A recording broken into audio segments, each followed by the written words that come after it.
नमस्कार, मैं डॉक्टर आशा हिंदी कक्षा में आपका हार्दिक स्वागत और अभिनंदन करती हूँ। आज हम पढ़ेंगे 9वीं कक्षा की कृतिका पुस्तक से रीढ़ की हड्डी, जिसके लेखक हैं जगदीश चंद्र माथुर। रीढ़ की हड्डी एक एकांकी है। एकांकी क्या होता है? एक ही अंक में समाप्त होने वाला नाटक। तो रीढ़ की हड्डी की विधा है एकांकी। तो इसका पात्र परिचय देखते हैं। इसमें प्रमुख स्त्री पात्र है उमा। उमा के इर्द गिर्द ही सारी कथा वस्तु घूमती है। इसके बाद राम स्वरूप, उमा के पिताजी, प्रेमा, उमा की माताजी, शंकर, वह लड़का जो उमा को देखने के लिए आया है, गोपाल प्रसाद, लड़के का पिता अर्थात शंकर का पिता, और एक और पात्र है इसमें रतन, जो नौकर की भूमिका अदा करता है। एकांकी प्रारंभ करने से पूर्व हम उसकी पृष्ठभूमि जान लेते हैं। प्रस्तुत एकांकी रीढ़ की हड्डी जगदीश चंद्र माथुर द्वारा रचित एक घटना प्रधान एकांकी है, जो कि 1939 में लिखी गई थी। इस एकांकी में लेखक ने समाज की उस मनोवृत्ति का चित्र खींचा है जो युवतियों को मेज कुर्सी की भांति बेजुबान और निरीह समझते हैं। उनकी सुंदरता को वो नजरों की तराजू में तोलते हैं और अंत में बिजनेस की बात करके उनके खरीदार बन जाते हैं। लेकिन स्वयं में क्या कमी है, इसकी ओर वो ध्यान नहीं देते। लेखक ने ऐसे लोगों की वास्तविकता पर प्रकाश डालकर उनकी इसी मनोवृत्ति का पर्दाफाश किया है और समाज में फैली इन बुराइयों पर करारा व्यंग्य किया है। प्यारे बच्चों, आप सभी को मैं एक बात बताना चाहती हूँ। प्रस्तुत एकांकी जो लिखी गई है वो एक सच्ची घटना के आधार पर लिखी गई है और लेखक ने इसे स्वयं स्वीकार भी किया है। लेखक क्या कहते हैं कि वो अपने एक मित्र के घर गए, वहां पर इसी प्रकार से लड़की का मोल भाव किया जा रहा था, लड़की को नजरों की तराजू में तोला जा रहा था और लड़की बेचारी चुपचाप बैठी है। तो लेखक को बहुत ये चीज बुरी लगती है कि लड़की का इस प्रकार से मोल भाव किया जा रहा है। तो लेखक का हृदय तिलमिला उठा। तभी उन्होंने इस एकांकी की रचना की। लेखक स्वयं लिखते हैं कि सच्ची घटना में वो सब नहीं हुआ, घुटन ज्यों की त्यों बनी रही, लेकिन उमा को अपना गुबार निकालने का मौका मिल जाता है और उसी घुटन को ही आवाज देने के लिए लेखक ने ये एकांकी लिखी।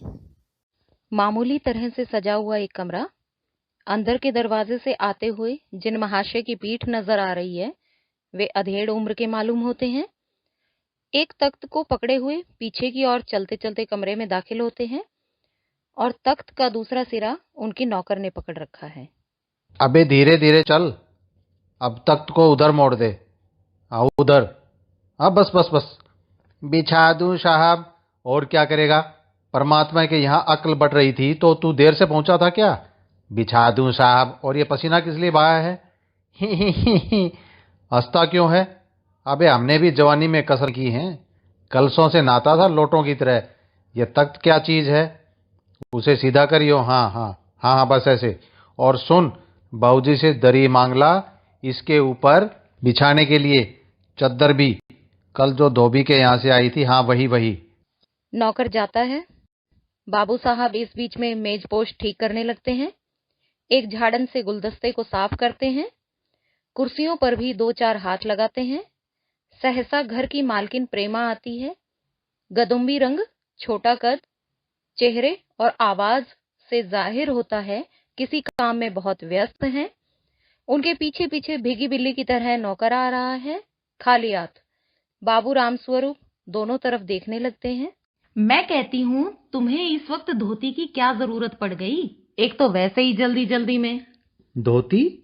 हाँ, अभी तो बदल कर आए हो और फिर न जाने किस लिए। लेकिन तुमसे धोती मांगी किसने? यही तो कह रहा था रतन। क्यों बे रतन, तेरे कानों में डांट लगी है क्या? मैंने कहा था धोबी के यहाँ से जो चद्दर आई है उसे मांग ला। अब तेरे लिए दूसरा दिमाग कहाँ से लाऊं, उल्लू कहीं का। अच्छा जा, पूजा वाली कोठरी में से लकड़ी के बक्से के ऊपर जो धुले हुए कपड़े रखे हैं ना, उन्हीं में से एक चद्दर उठा ला। और दरी? दरी यही तो रखी है कोने में, वहां पड़ी है। और बीवी जी के कमरे में से हारमोनियम उठा ला और सितार भी, जल्दी जा। रतन जाता है। पति पत्नी तख्त पर दरी बिछाते हैं। लेकिन वह तुम्हारी लाडली तो मुंह फुलाई पड़ी है। मुंह फुलाए? और तुम उसकी माँ किस मर्ज की दवा हो? जैसे तैसे करके वो लोग पकड़ में आए हैं। अब तुम्हारी बेवकूफी से सारी मेहनत बेकार जाए तो मुझे दोष मत देना। तो मैं ही क्या करूं, सारे जतन करके तो हार गई। तुम ही ने उसे पढ़ा लिखा कर इतना सिर चढ़ा रखा है। मेरी समझ में तो ये पढ़ाई लिखाई के जंजाल आते नहीं। हमारा जमाना बहुत अच्छा था। आई पढ़ ली, गिनती सीख ली, और ज्यादा हुआ तो स्त्री सुबोधिनी पढ़ ली। और सच पूछो तो स्त्री सुबोधिनी में ऐसी ऐसी बातें लिखी हैं कि तुम्हारी बीए एमए की पढ़ाई क्या होगी। आजकल के तो लक्षण ही हैं। ग्रामोफोन बाजा होता है ना, क्यों? दो तरह का होता है। एक तो आदमी का बनाया हुआ, उसे एक बार चलाकर जब चाहे तब रोक लो, और दूसरा परमात्मा का बनाया हुआ, रिकॉर्ड एक बार चढ़ा तो रुकने का नाम नहीं। हटो भी, तुम्हें तो ठिठोली सूझती रहती है। ये तो नहीं अपनी उस बेटी उमा को राह पर ले आए। अब देर ही कितनी बची है उन लोगों के आने में। तो क्या हुआ? तुम्ही ने तो कहा था जरा ठीक ठाक करके लाना। आजकल भला बिना टीम टाम के कौन पूछता है। मैंने तो पाउडर वाउडर उसके सामने रखा था, लेकिन उसे तो पता नहीं इन सब चीजों से किस जन्म की नफरत है। न जाने के कैसा दिमाग है, वरना आजकल की लड़कियों के सारे तो पाउडर का कारोबार चलता है। अरे मैंने तो पहले ही कहा था, एंट्रेंस ही पास करा देते, लड़की अपने हाथ में रहती और इतनी परेशानी न उठानी पड़ती। पर तुम तो। चुप चुप, तुम्हें कतई अपनी जबान पर काबू नहीं है। कल ही यह बता दिया था कि उन सब लोगों के सामने जिक्र और ढंग से होगा, मगर तुम तो अभी से सब कुछ उगल देती हो। उनके आने तक तो न जाने क्या हाल करोगी। अच्छा बाबा, मैं ना बोलूंगी, तुम्हारी जैसी मर्जी हो करना, बस मुझे मेरा काम बता दो। तो उमा को तो ठीक ठाक तैयार कर लो, और नाश्ता तो तैयार है ना? नाश्ता? हाँ वो तो तैयार है। मिठाई तो वो लोग ज्यादा खाएंगे नहीं, और कुछ नमकीन चीजें मैंने बना दी है। फल रखे हैं, चाय तैयार है, और टोस्ट भी। मगर हाँ, मक्खन मक्खन तो आया ही नहीं। क्या कहा? मक्खन नहीं आया? तुम्हें इस वक्त याद आई है? जानती हो मक्खन वाले की दुकान कितनी दूर है, और तुम्हें तो ठीक वक्त पर कोई बात सूझती भी नहीं। अब बताओ, रतन मक्खन लाए या यहाँ काम करे? यहाँ का काम कौन ज्यादा है, कमरा तो ठीक ठाक है ही, बाजा सितार भी आ गया। और यहाँ बराबर वाले कमरे में मैं नाश्ता रख दूंगी, सो तुम्हें पकड़ा दूंगी। एक आध चीज आप खुद ले आना। इतनी देर में रतन मक्खन ले आएगा। हाँ, एक तो बाबू गोपाल प्रसाद और दूसरा खुद लड़का है। देखो, उमा से कह देना जरा करीने से आए। ये लोग जरा ऐसे ही हैं। गुस्सा तो मुझे भी बहुत आता है इनके दकियानुसी ख्यालों पर। खुद पढ़े लिखे हैं, वकील हैं, सभा सोसाइटियों में जाते हैं, मगर लड़की चाहते हैं कि ऐसे ज्यादा पढ़ी लिखी ना हो। और लड़का? बताया तो था तुम्हें, बाप शेर है तो लड़का सवा शेर। बीएससी के बाद लखनऊ में ही पढ़ता है, मेडिकल कॉलेज में। कहता है कि शादी का सवाल दूसरा है, तालीम का दूसरा। क्या करूं, मजबूरी है, मतलब अपना है, वरना इन लड़कों और उनके बापों को ऐसी कोरी कोरी सुनाता कि ये भी। रतन, जो अब तक दरवाजे के पास चुपचाप खड़ा था, जल्दी जल्दी आता है और कहता है, बाबूजी बाबूजी। क्या है? कोई आते हैं। अरे ये प्रेमा, वे आ भी गए। अरे तू यहीं खड़ा है बेवकूफ, गया नहीं मक्खन लाने? सब चौपट कर दिया। अबे इधर से नहीं, अंदर के दरवाजे से जा। और तुम जल्दी करो प्रेमा, उमा को समझा देना, थोड़ा सा गा देगी। प्रेमा जल्दी से अंदर की तरफ आती है और उसकी धोती जमीन पर रखे हुए बाजे से अटक जाती है। यह बाजा नीचे ही रख गया, कम बखत। तुम जाओ, मैं रखे देता हूँ जल्दी। प्रेमा जाती है। बाबू राम स्वरूप बाजा उठाकर रखते हैं, किवाड़ों पर दस्तक होती है। आइए आइए आइए।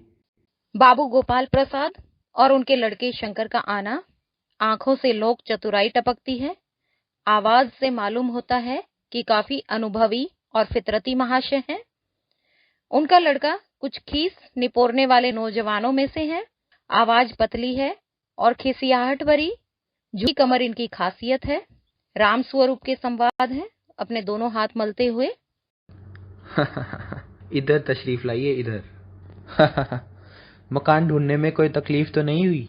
नहीं, टांगे वाला जानता था, और फिर हमें तो यहाँ आना ही था, रास्ता मिलता कैसे नहीं। यह तो आपकी बड़ी मेहरबानी है, मैंने आपको तकलीफ तो दी।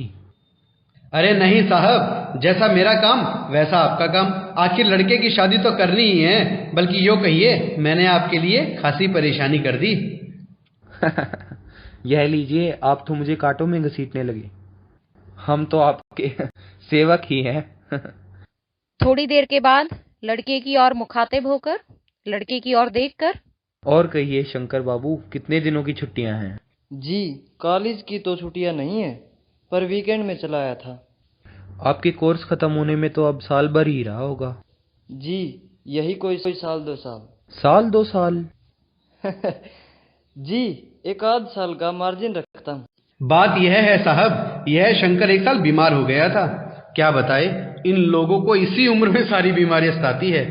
एक हमारा जमाना था कि स्कूल में जाकर दर्जनों कचौड़ियां उड़ा देते थे, मगर फिर भी खाना खाने बैठते तो वैसी की वैसी ही भूख। कचौड़ियाँ भी तो उस जमाने में पैसों की 2 आती थी। जनाब, यह हाल था कि 4 पैसे में ढेर सारी बालाई आती थी और अकेले 2 आने को हजम करने की ताकत थी। अकेले। और अब तो बहुतेरे खेल वगैरह भी होते हैं स्कूल में। तब न कोई वॉलीबॉल जानता था, न टेनिस, न बैडमिंटन।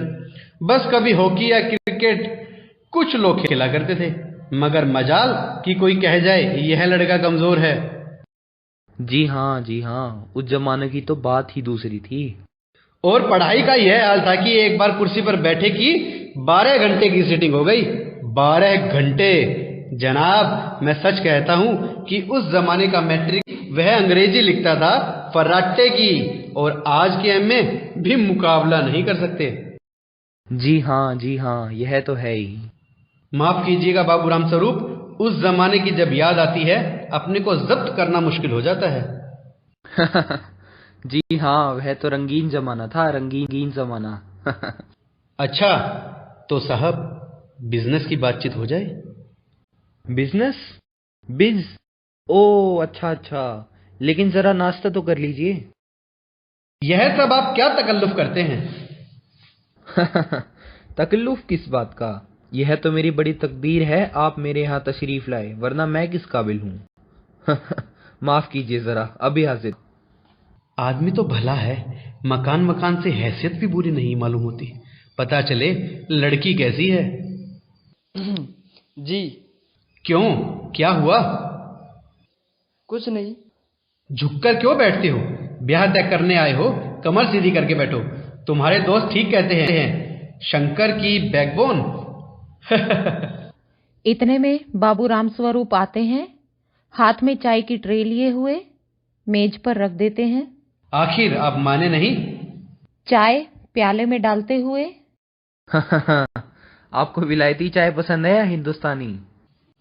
नहीं साहब, मुझे आधा दूध और आधी चाय दीजिए, और जरा चीनी ज्यादा डालिएगा। मुझे तो भैया नया फैशन पसंद नहीं।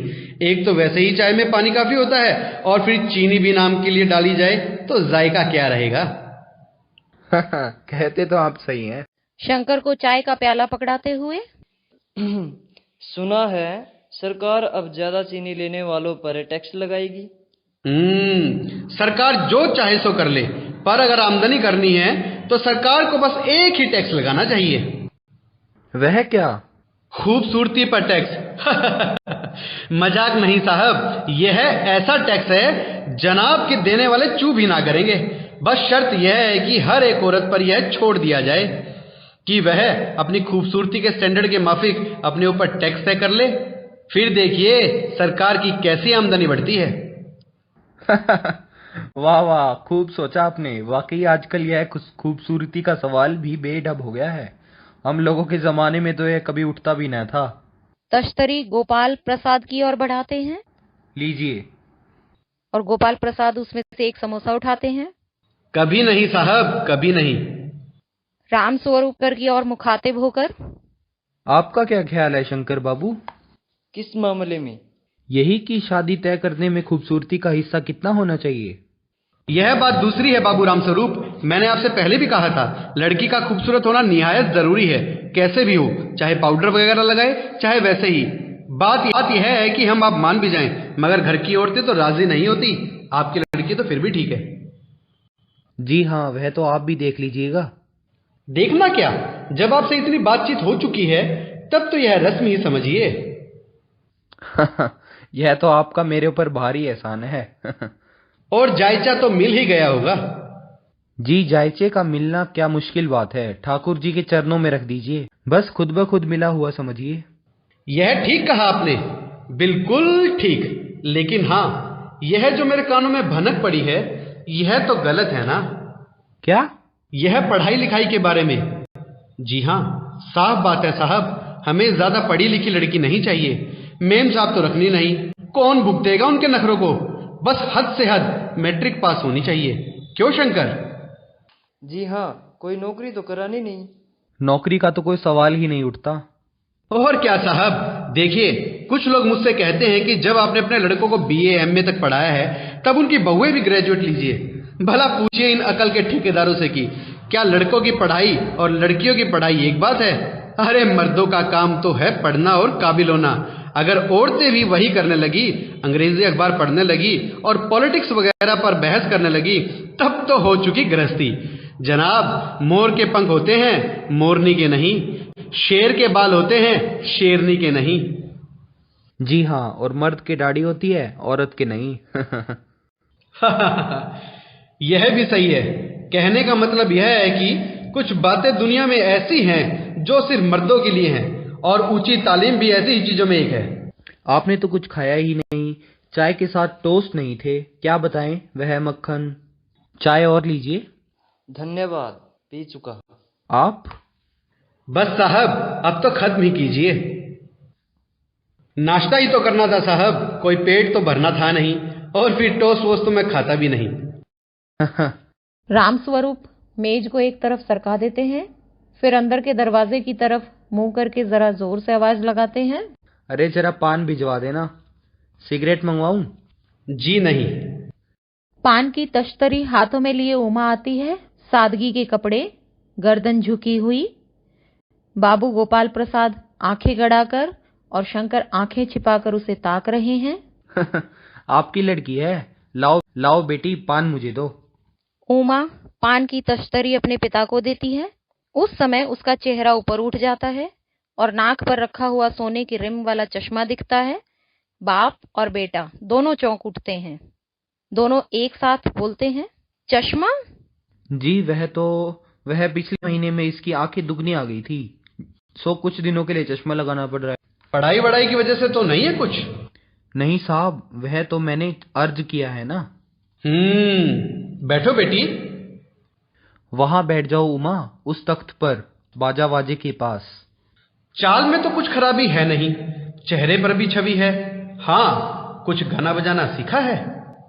जी हाँ, सितार भी और बाजा भी। सुनाओ तो उमा, एक आध गीत सितार के साथ। उमा सितार उठाती है। थोड़ी देर बाद मीरा का मशहूर गीत मेरे तो गिरधर गोपाल दूसरों ने कोई गाना शुरू कर देती है। स्वर से जाहिर है कि गाने का अच्छा ज्ञान है। उसके स्वर में तल्लीनता आ जाती है, यहाँ तक कि उसका मस्तक उठ जाता है। उसकी आंखें शंकर की झेपती सी आंखों से मिल जाती हैं और वो गाते गाते एक साथ रुक जाती है। क्यों, क्या हुआ? गाना तो पूरा करो उमा। नहीं नहीं साहब, काफी है, लड़की आपकी अच्छा गाती है। उमा सितार रखकर अंदर जाने को उठती है। अभी ठहरो बेटी। थोड़ा और बैठी रहो उमा। तो तुमने पेंटिंग वेंटिंग भी? हाँ, वह तो मैं आपको बताना भूल गया था। यह जो तस्वीर टंगी हुई है कुत्ते वाली, इसने खींची है, और वह उस दीवार पर भी। यह तो बहुत अच्छा है। और सिलाई वगैरह? सिलाई तो सारे घर की इसी के जिम्मे रहती है, यहाँ तक कि मेरी कमीज भी। ठीक, लेकिन हाँ बेटी, तुमने कुछ इनाम विनाम भी जीते हैं? उमा चुप है। रामस्वरूप इशारे के लिए खांसते हैं, लेकिन उमा चुप है, उसी तरह गर्दन झुकाए हुए। गोपाल प्रसाद अधीर हो उठते हैं और रामस्वरूप सकपकाते हैं। जवाब दो उमा।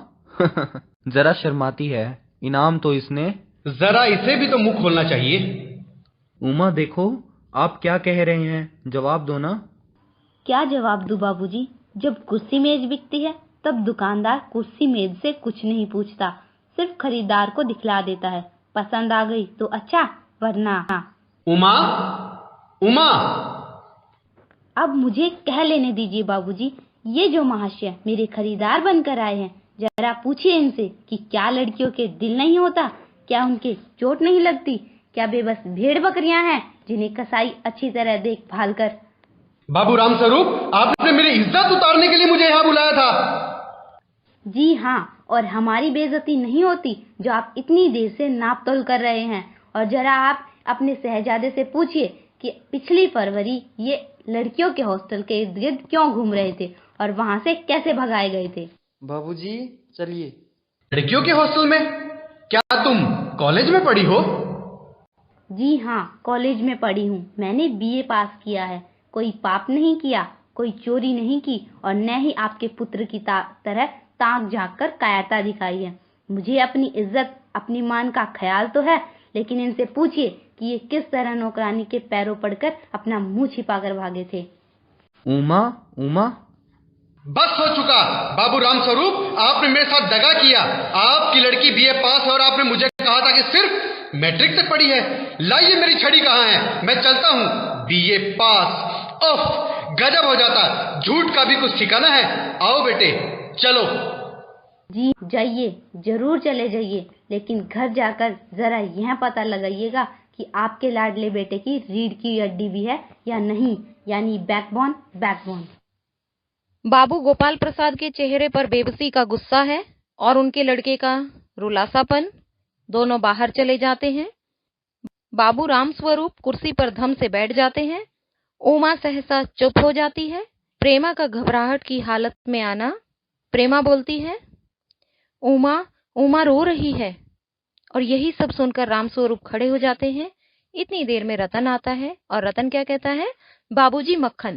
यहीं पर हमारी ये एकांकी समाप्त होती है और पर्दा गिरता है। तो इस एकांकी से हमें क्या सीख मिलती है कि लड़की कोई मेज कुर्सी की भांति बिकाऊ वस्तु नहीं है। उसे जब चाहा जांचा परखा, पसंद आ गई तो ठीक, वरना नहीं। उसके कुछ अपने अरमान नहीं होते, उसे सिर्फ बिकाऊ वस्तु भांति माना जाता है। उसकी अपनी इच्छा, आकांक्षाएं, सपने सब कुछ दबा कर रख देना चाहता है ये समाज। लेकिन यहाँ पर राम स्वरूप एक आदर्श पिता है, लेकिन कहीं ना कहीं वो भी दोषी है, क्योंकि वो भी अपनी बेटी की उच्च शिक्षा को छिपाते हैं। और गोपाल प्रसाद, जिनका स्वयं का बेटा तो पढ़ा लिखा नहीं है, उसमें बहुत सारी कमियां हैं। उसकी रीढ़ की हड्डी, जो कि हमारे शरीर का आधार होती है, जो हमारे शरीर का मजबूत आधार होती है, वही झुकी हुई है। अर्थात यहाँ पर रीढ़ की हड्डी को हमारे चरित्र से संबोधित किया गया है कि यह चरित्र ही अच्छा ना हो तो उस व्यक्ति का व्यक्तित्व कैसा होगा, जरा सोचिए। तो इसी प्रकार से यदि हमारी रीढ़ की हड्डी झुकी हुई है तो हमारे शरीर का कोई औचित्य नहीं है। उसी प्रकार से यदि हमारे चरित्र का पतन हो रहा है तो हमारा व्यक्तित्व निर्माण किस प्रकार से हो सकता है। तो यहाँ पर लेखक ने उमा के माध्यम से समाज में नारी को एक अहम भूमिका दिलाने में महत्वपूर्ण योगदान दिया है। यहीं पर हमारी एकांकी समाप्त होती है। आशा है आप सभी को समझ में आ गई होगी। धन्यवाद।